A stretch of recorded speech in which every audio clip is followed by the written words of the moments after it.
یہ چینل بات کرتا ہے اٹھا کے منہ بھی شاہوں سے، جہاں کو باخبر کرتا ہے یہ مفلس کی آہوں سے۔ ناظرین گرامی، السلام علیکم ورحمۃ اللہ وبرکاتہ۔ آج کی بات خاص بات میں آپ لوگوں کا استقبال ہے۔ ناظرین گرامی، میں انصار عزیز ندوی اس وقت دنیا بھر سے آئی ہوئی کچھ اہم ترین خبروں کی تفصیلات لے کر کے حاضر ہوا۔ تفصیلات میں جانے سے پہلے میں آپ کو اطلاع کر دوں کہ آج کے دونوں پرائم ٹائم شائع ہو چکے ہیں۔ جن احباب نے نہیں دیکھا جائیں دیکھیں، دوسروں تک پھیلانے کی کوشش کریں، لنک کو شیئر کریں۔ ادارے کی مضبوطی، ناظرین گرامی آپ کی مضبوطی آپ جانتے ہیں کہ آپ کو کرنا کیا ہے۔ آئیے پہلی خبر کی جانب بڑھتے ہیں۔ اور 2 سال کے وقفے کے بعد بدھ کے روز کئی شمال مشرقی ریاستوں میں شہریت ترمیمی قانون یعنی CAA کے حوالے سے ایک بار پھر احتجاج شروع ہوا ہے۔ اس احتجاج کی قیادت نارتھ ایلومنائی ایسوسی ایشن، جس کو NESO کہا جاتا ہے، وہ کر رہی ہے۔ بدھ کو طلبہ تنظیموں نے آسام، میزورم، میگھالیہ، ناگالینڈ اور تریپورہ کے صدر دفتر پر دھرنا دیا۔ مظاہرین کا کہنا ہے کہ CAA کی وجہ سے ان ریاستوں میں سرحدی ممالک سے لوگوں کی غیر قانونی آمد اور بھی بڑھ جائے گی۔ سخت حفاظتی انتظامات کے درمیان آل آسام اسٹوڈنٹس یونین کے ارکان نے ریاست کے تمام ضلعی ہیڈ کوارٹرز پر مظاہرے کیے۔ گوہاٹی میں AASU کے صدر دفتر کے باہر احتجاج کیا گیا۔ AASU north east students organisation کا ایک بڑا حصہ ہے۔ ناظرین، مہاراشٹر کے ضلع رائے گڑھ میں واقع ہری ہریشور ساحل کے قریب ایک مشتبہ کشتی ملنے کے بعد افراتفری مچ گئی ہے۔ ممبئی میں ہائی الرٹ جاری کر دیا گیا ہے۔ وہیں مہاراشٹر کے نائب وزیر اعلیٰ دیویندر فڈنویس نے اسمبلی میں اس واقعے کی جانکاری دی۔ انہوں نے کہا کہ رائے گڑھ ضلع کے سمندری ساحل پر ایک کشتی ملی ہے جس میں 3 AK-47 اور اس کے ساتھ اس کا اینیمیشن اور کشتی کے کچھ کاغذات ملے ہیں۔ اس واقعے کی اطلاع ملتے ہی مہاراشٹر پولیس اور ATS نے سبھی جگہ ناکہ بندی کر کے جانچ شروع کر دی ہے۔ لوگوں نے فوری طور پر انڈین کوسٹ گارڈ سے رابطہ کیا، انہوں نے بھی جانچ شروع کر دی ہے۔ ناظرین، ادھر حوصلے جن کے بلند ہوتے ہیں اور زندگی میں کچھ کر گزرنے کا جذبہ ہوتا ہے، ان کے لیے بڑی سے بڑی کامیابی حاصل کرنا آسان ہو جاتا ہے۔ ایسی ایک مثال ناندیڑ کے پیر برہان سے تعلق رکھنے والے ہونہار نوجوان جنید پٹھان نے پیش کی ہے۔ جنید نے UPSC کے تحت لی جانے والی مقابلہ جاتی امتحان EPFO میں پہلی ہی کوشش میں کامیابی حاصل کر لی۔ محمد جنید کا تعلق ایک غریب خاندان سے ہے۔ ان کے والد ظفر پٹھان ایک معمولی آٹو رکشہ ڈرائیور ہیں۔ جنید پٹھان یہ ان کا تیسرا لڑکا ہے۔ خود کا گھر نہ ہونے سے جنید پیر برہان میں اپنے ماموں کے گھر میں رہتا ہے۔ تعلیم کے ذریعے ہی اپنے حالات بدلے خیال ذہن میں آنے کے بعد اس نے اپنی ساری توجہ پڑھائی پر مرکوز کی تھی۔ ناظرین، ادھر کیرلا ہائی کورٹ نے ایک نابالغ عصمت دری متاثرہ کو اسقاط حمل کرانے کی اجازت دے دی ہے۔ متاثرہ لڑکی 28 ہفتوں کی حاملہ ہے۔ ہائی کورٹ نے میڈیکل بورڈ کی رپورٹ کی بنیاد پر متاثرہ کو میڈیکل اسقاط حمل MTP کرانے کی اجازت دے دی۔ میڈیکل بورڈ نے متاثرہ کا معائنہ کیا تھا اور کہا تھا کہ حمل کے جاری رہنے سے ہونے والی تکلیف 14 سال کی بچی کو ذہنی صدمے کا باعث بن سکتی ہے۔ ناظرین، ناگپور کے شیو سینا لیڈر کو نوپور شرما کی حمایت کرنے پر دھمکی دی گئی ہے۔ Shiv Sena leader Lawrence Gregory کو بھیجے گئے دھمکی آمیز خط میں کہا گیا کہ کافر اب تیری گردن اتاری جائے گی۔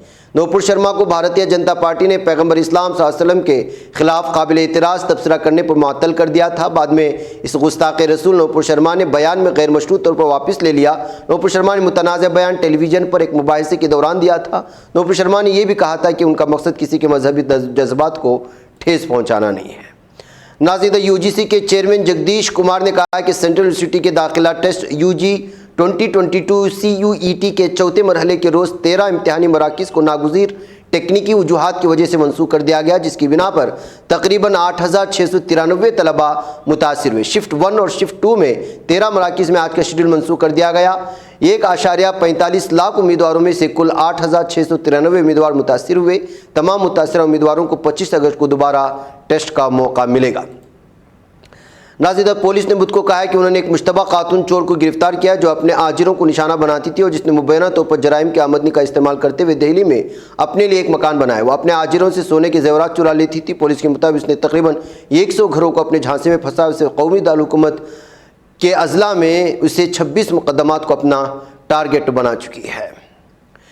ناظرین، بلقیس بانو پر کیے گئے گھناؤنے جرم کے قصورواروں کو گجرات کی BJP حکومت کی طرف سے رہا کیا جانے کے خلاف عصمت دری قتل کے تمام 11 مجرموں کو جیل بھیجنے کے مطالبات کو لے کر خواتین تنظیموں نے دہلی کے جنتر منتر پر احتجاجی مظاہرہ کیا۔ اس دوران مظاہرین نے BJP حکومت کے خلاف نعرے بازی کی اور کہا کہ عصمت دری کے مجرموں اور قاتلوں کی سیاسی پشت پناہی پر پابندی عائد کی جائے اور رہا کیے گئے تمام قصورواروں کو دوبارہ بھیجا جائے۔ Centre for struggling women CSW اور ایڈوا AIDWA سمیت متعدد تنظیموں کی جانب سے کیے گئے اس مظاہرے میں بڑی تعداد میں خواتین نے شرکت کی تھی۔ ناظرین، چھتیس گڑھ کے نارائن پور میں نکسل مٹاؤ مہم کے تحت پولیس نے ایک 8 لاکھ انعام والی نکسلی خاتون کو گرفتار کر لیا ہے۔ تھانہ اور چھا ان علاقوں سے کل ضلع فورس اور DRG کی مشترکہ گروپ تلاشی مہم پر نکلا تھا۔ گشت کے دوران کاوا نگر گاؤں کے جنگل میں گھیرا بندی کر 8 لاکھ انعام والی نکسلی خاتون کو نکسلی مخمتی کمیٹی نے گرفتار کر لیا۔ اس کارروائی کے بعد کورٹ میں پیش کیا گیا ہے۔ ناظرین، مغربی بنگال پولیس نے القاعدہ بر صغیر سے مبینہ روابط رکھنے والے 2 مشتبہ دہشت گردوں کو گرفتار کرنے کا دعویٰ کیا۔ STF کے ذریعے کئی دستاویزات اور آلات بھی برآمد کیے گئے ہیں، جس سے ظاہر ہوتا ہے کہ ماڈل ہندوستان کے کچھ حصوں میں حملے کرنے کا منصوبہ بنا رہا تھا۔ ناظرین، ادھر اتر پردیش کے شہور رہنما اور مختار انصاری کے ٹھکانوں پر ED کی جانب سے چھاپہ ماری کی جا رہی ہے۔ ED کی کارروائی دہلی اتر پردیش میں مختار انصاری کے 11 ٹھکانوں پر کی جا رہی ہے۔ معلومات کے مطابق چھاپے مختار کی CA اور خاندان کے افراد سمیت کچھ معاونین کے خلاف مارے جا رہے ہیں۔ ناظرین، ادھر وادی کشمیر میں ٹارگٹ کلنگ کے بعد کشمیری پنڈت برادری سے وابستہ ملازمین میں پائی جانے والی بے چینی کے درمیان سابق مرکزی وزیر اور کانگریس کے سینئر لیڈر سیف الدین سوز نے کہا ہے کہ جموں کشمیر انتظامیہ کو کشمیری پنڈتوں کی حفاظت کو یقینی بنانا چاہیے۔ انہوں نے کہا کہ کشمیری پنڈتوں میں اعتماد بحال کیا جانا نہایت ضروری ہے اور یہ کام ریاستی انتظامیہ کا ہے۔ ناظرین گرامی، ادھر بنگلورو میں عیدگاہ میدان کے حوالے سے جاری تنازع کے درمیان BJP کے قومی جنرل سیکریٹری CT روی نے بدھ کے روز کہا ہے کہ اگر میدان میں گنیش اتسو نہیں منایا جا سکتا تو وہاں نماز ادا کرنے کی اجازت پر بھی سوال اٹھایا جائے گا۔ BJP کے رکن اسمبلی نے کہا کہ عیدگاہ میدان محکمہ محصولات کی اراضی ہے، لہٰذا زمین سے وابستہ فیصلے اسی کو لینے ہوں گے۔ CT روی نے کہا جب عیدگاہ میدان میں گنیش کی مورتی نصب کرنے کی اجازت نہیں دی جاتی تو یہ حقوق کا معاملہ بن جائے گا۔ محکمہ محصولات کو اجازت دینے پر غور کرنا ہوگا اور میں کہوں گا کہ اجازت دی جانی چاہیے۔ ناظرین گرامی، ادھر سعودی عرب سے تعلق رکھنے والی خاتون کو ٹویٹر چلانا مشکل ہو گیا۔ دراصل وہاں کی ایک عدالت نے خاتون کو ٹویٹر چلانے کے جرم میں 34 سال کی سزا سنائی ہے۔ برطانیہ کی لیڈیز یونیورسٹی میں زیر تعلیم اس سعودی خاتون کا نام سلمہ شہاب ہے، جس کے 2 بچے بھی ہیں۔ ان کے خلاف الزامات میں کہا گیا ہے کہ ملک میں عوامی طور پر امن کو بھنگ کرنے میں کارکنوں کی مدد کر رہی ہے۔ دراصل سلمہ کے ٹویٹر پر 2600 فالوورز ہیں۔ وہ سنی ملک کی مسلم خواتین کے حقوق کے بارے میں لکھتی تھی۔ سلمہ سنی ممالک کی مسلم قدامت پسند سوچ منہ توڑ جواب دیتی تھی۔ وہ بہت سے ایکٹیوسٹ کو فالو بھی کرتی ہیں، خواتین کے حقوق سے متعلق مسائل کو ریٹویٹ کرتی تھی، اس لیے سلمہ اس ملک کی نظروں میں مجرم بن گئی ہے۔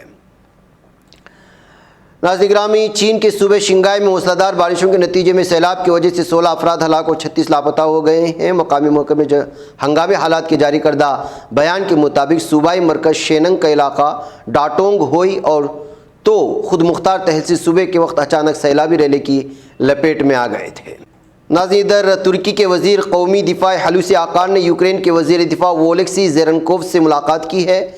وزارت کی طرف سے جاری کردہ بیان کے مطابق وزیر آقار جو صدر رجب طیب ایردوان کے وفد میں شامل تھے، جو یوکرین کے صدر ولادیمیر زیلنسکی کی دعوت پر لویف گئے تھے، انہوں نے یوکرین کے وزیر دفاع ریزنکوف سے ملاقات کی ہے۔ ناظرین، نیوزی لینڈ کے جنوبی علاقے میں گزشتہ روز ہونے والی طوفانی بارشوں سے سیلابی صورتحال پیدا ہوئی، پانی گھروں میں داخل ہوئی، جس کے نتیجے میں کئی خاندانوں کو نقل مکانی کرنی پڑی ہے۔ خبر کے مطابق نیوزی لینڈ کے علاقے نیلسن میں 70 اور مغربی ساحلی پٹی پر 140 خاندانوں کو نقل مکانی کرنی پڑی۔ بتایا گیا ہے کہ شدید بارش سے سڑکیں تالاب کا منظر پیش کرے، جبکہ امدادی اہلکار شہروں کی محفوظ منتقلی کے لیے کشتیوں کا سہارا لے رہے ہیں۔ ناظرین، الجزائر کے جنگلات میں آتش زدگی سے 26 افراد ہلاک اور درجنوں زخمی۔ خبر کے مطابق جنگلات میں اچانک آگ بھڑکنے کی اطلاع ملتی ہے، اس پر قابو پانے کی کوشش شروع کر دی گئی ہیں۔ الجزائر کے وزیر داخلہ نے آگ لگنے کے واقعے میں 26 افراد کی ہلاکت کی تصدیق کی ہے، جبکہ متعدد افراد زخمی بتائے جا رہے ہیں۔ ناظرین، نیٹو کے سیکریٹری جنرل زینس اسٹالٹنبرگ نے سربیا اور کوسووا سے کشیدگی پر قابو پانے کی اپیل کی ہے اور کہا ہے کہ تحفظ استحکام کی خاطر نیٹو مداخلت کے لیے تیار ہے۔ اسٹالٹنبرگ نے بیلجیم کے دارالحکومت برسلز میں نیٹو کے فوجی ہیڈ کوارٹر پر سربیا کے صدر الیگزینڈر ووچچ کے ساتھ ملاقات کی تھی۔ ناظرین، ادھر اطلاع ملی ہے کہ اسرائیلی فوج نے مقبوضہ مغربی کنارے کی نابلس میں چھاپوں کے دوران فلسطینی کو شہید اور 5 کو زخمی کر دیا ہے۔ فلسطین کی سرکاری خبر رساں ایجنسی کی خبروں میں بتایا گیا کہ ظالم دہشت گرد اسرائیلی فوجیوں نے مغربی کنارے کے شمال میں واقع شہر نابلس میں یوسف مقام کے ساتھ ساتھ القدس کی گلیوں پناہ گزینوں کے کیمپوں پر حیوانیت کے ساتھ دھاوا بولا۔ چھاپوں کے دوران اسرائیل فورسز اور فلسطینی نوجوانوں کے درمیان جھڑپوں کے واقعات کی نشاندہی کرتے ہوئے بتایا گیا کہ ظالم دہشت گرد اسرائیلی فوجیوں کی گولیوں اور آنسو گیس کے استعمال کے نتیجے میں درجنوں افراد گیس سے متاثر ہوئے ہیں۔ ناظرین گرامی، آج کی بات خاص بات میں آج کی آخری خبر ہے۔ شمالی شام میں علیحدگی پسند دہشت گرد تنظیم YPG PKK کے 9 دہشت گردوں کو غیر فعال بنا دیا گیا ہے۔ وزارت قومی دفاع MSB کی طرف سے جاری کردہ بیان میں کہا گیا کہ ترک مسلح افواج اپنے آہمی شکنجے سے دہشت گردوں کے خلاف اپنی کارروائی جاری رکھے ہوئے ہے۔ اعلامیہ میں یہ بھی کہا گیا ہے کہ PKK کے 9 دہشت گرد جو شمالی شام میں امن بہار کے علاقے پر حملہ کرنے کی تیاری کر رہے تھے ان کو غیر فعال کر دیا گیا ہے۔ ناظرین گرامی، آج کی بات خاص بات میں اتنا ہی بس۔ انشاءاللہ پھر آپ لوگوں سے ملاقات ہوگی، مجھے اجازت ہے۔ السلام علیکم ورحمۃ اللہ وبرکاتہ۔